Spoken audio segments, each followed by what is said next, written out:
નમસ્કાર મિત્રો, સ્વાગત છે તમારું માર્કેટ બુલેટિનમાં. આજના વિડીયોમાં આપણે વાત કરવી છે temp sense instrument India limited, એટલે કે લગભગ તમને કંપનીના નામ ઉપરથી કંપનીના વ્યવસાય વિશે ખ્યાલ જ આવી ગયો હશે. આઈપીઓ વિશે આપણે ચર્ચા કરવી છે પણ આપણી ગુજરાતી ભાષામાં. તો ચાલો વધુ વાત ન કરતા શરૂઆત કરીએ. પણ તે પહેલાં તમે ચેનલને સબસ્ક્રાઇબ ન કરી હોય તો ખાસ સબસ્ક્રાઇબ કરી લેજો અને હવે જલ્દીથી આપણા 15,000 સબસ્ક્રાઇબર પૂર્ણ થઈ જાય તેમાં સહયોગ કરજો. વાત કરીએ સૌ પ્રથમ કંપનીના વ્યવસાયની. આપણે જેમ કીધું કે નામમાં જ ખ્યાલ આવી જાય છે કે Tempsens instrument India limited એ થર્મલ એન્જિનિયરિંગ અને સ્પેશિયલાઇઝ્ડ કેબલ્સ બનાવતી ભારતની અગ્રણી કંપની છે. કંપની મુખ્યત્વે 3 ક્ષેત્રોમાં કામ કરે છે: તાપમાન માપવાના સાધનો એટલે કે ટેમ્પરેચર સેન્સર્સ, ઇન્ડસ્ટ્રીયલ હીટર્સ અને ખાસ પ્રકારના કેબલ્સ. એક રિપોર્ટ મુજબ કંપની ભારતમાં કોન્ટ્રાક્ટ અને નોન કોન્ટ્રાક્ટ ટેમ્પરેચર સેન્સર માર્કેટમાં 10.5% હિસ્સા સાથે આવકની દ્રષ્ટિએ સૌથી મોટી ઉત્પાદક છે. આ સિવાય કંપની ભારતમાં નોન કોન્ટેક્ટ સેન્સર્સમાં 21.3% market share, pyrometers, thermal imagers અને ફાઇબર ઓપ્ટિક સેન્સર્સ બનાવતી એકમાત્ર દેશી કંપની છે, જેથી આ ક્ષેત્રે આયાત ઉપર નિર્ભરતા ઘટી છે. સાથે જ સ્થાપિત ક્ષમતાની દ્રષ્ટિએ તો દેશની મોટી હીટર ઉત્પાદકોમાંથી એક છે. ટૂંકમાં કંપની અત્યાધુનિક ટેકનોલોજી અને મોનોપોલી જેવી પ્રોડક્ટ ધરાવતી મજબૂત મેન્યુફેક્ચરિંગ કંપની છે.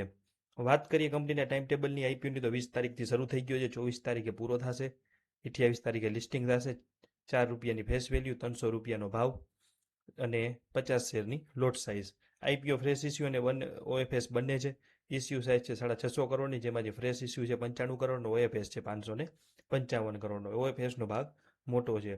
હવે વાત કરેલી કંપનીની નાણાકીય પરિસ્થિતિની, તો 2024, 2025 અને 2026 દરમિયાન કંપનીની આવક અને નફામાં મોટો ઉછાળો જોવા મળ્યો છે. તમે જોઈ શકો છો કે 2024માં 278 કરોડની આવક હતી, જે વધીને 2026માં થઈ ગઈ 455 કરોડ, અને 40 કરોડ વાળો નફો નાણાકીય વર્ષ 2026ના આંકડા મુજબ વધીને સીધો થઈ ગયો 71 કરોડ. તો કંપનીનું આવક ઉછાળાનું કારણ છે કે કંપનીનું બિઝનેસ વિસ્તરણ અને વ્યૂહાત્મક મર્જર, મેરાથન હીટર અને વિદેશી સબસિડીના ટેક ઓવરથી પ્રોડક્શન ક્ષમતા વધી. સાથે જ હીટિંગ સોલ્યુશન્સ અને ઊંચા માર્જિનવાળા ઓર્ડર્સમાં મજબૂત ગ્રોથ જોવા મળ્યો.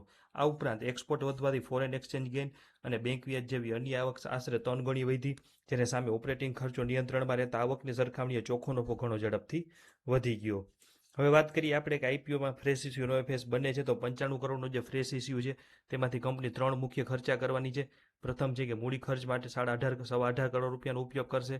કંપની પોતાના મુખ્ય 2 ક્ષેત્રો ઇલેક્ટ્રિકલ હીટિંગ સોલ્યુશન્સ અને સ્પેશિયલાઇઝ્ડ કેબલના મેન્યુફેક્ચરિંગ પ્લાન્ટ તેમજ મશીનરીના વિસ્તરણ પાછળ આ રકમ ખર્ચો કરશે. બીજું છે કે 55 કરોડ રૂપિયા કંપની ઉપર રહેલા દેણાની ચૂકવણી માટે કરવામાં આવશે, એટલે શેડ્યુલ પાર્ટ પેમેન્ટ કરવામાં આવશે, જેથી કંપનીને વ્યાજના ખર્ચમાં મોટો ઘટાડો થશે. અને ત્રીજું છે કે બાકી બચેલા પૈસા સામાન્ય કોર્પોરેટ હેતુઓ માટે ઉપયોગ કરવામાં આવશે, પણ તે નિયમ મુજબ ફ્રેશ ઇસ્યુના 25%થી વધુ નહીં હોય. ટૂંકમાં આઈપીઓ આ નવા ફંડથી કંપનીનો વ્યાજનો બોજ ઘટે છે, હીટિંગ તથા કેબલ સેગમેન્ટમાં નવી કેપેસિટી ઉમેરાશે, જે ભવિષ્યમાં કંપનીના ગ્રોથને વધુ મજબૂત બનાવશે.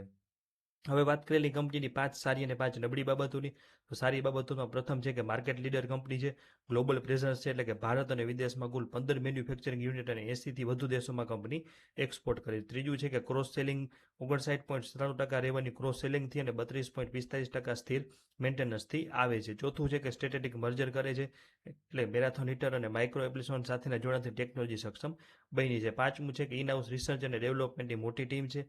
પણ સામે નબળી બાબતો છે, જેમાં પ્રથમ છે કે 67.55% રેવન્યુ પ્રોજેક્ટ્સ કે ઓરિજિનલ ઇક્વિપમેન્ટ મેન્યુફેક્ચરિંગમાંથી આવે છે, જે આર્થિક મંદી વખતે થોડું જોખમી છે. બીજું છે કે થોડુંક સેક્ટરનું કોન્સન્ટ્રેશન છે.